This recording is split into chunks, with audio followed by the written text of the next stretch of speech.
ভগবান, তুমি যুগে যুগে দূত পাঠাইয়াছ বারে বারে দয়াহীন সংসারে।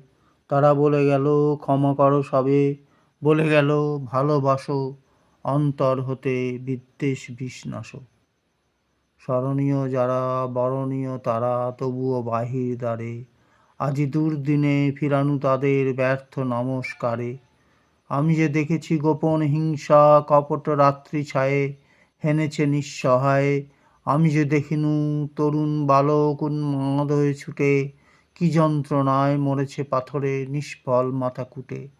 কণ্ঠ আমার রুদ্ধ আজিগে বাসি সঙ্গীত হারা, অমাবস্যার কারা লুপ্ত করেছে আমার ভুবন দুঃস্বপনের তলে। তাই তো তোমায় সুধায় অশ্রু জলে, যাহারা তোমার বিষায়েছে বায়ু, নিভাইছে তব আলো। তুমি কি তাদের ক্ষমা করিয়াছ? তুমি কি বেসেছ ভালো? নমস্কার।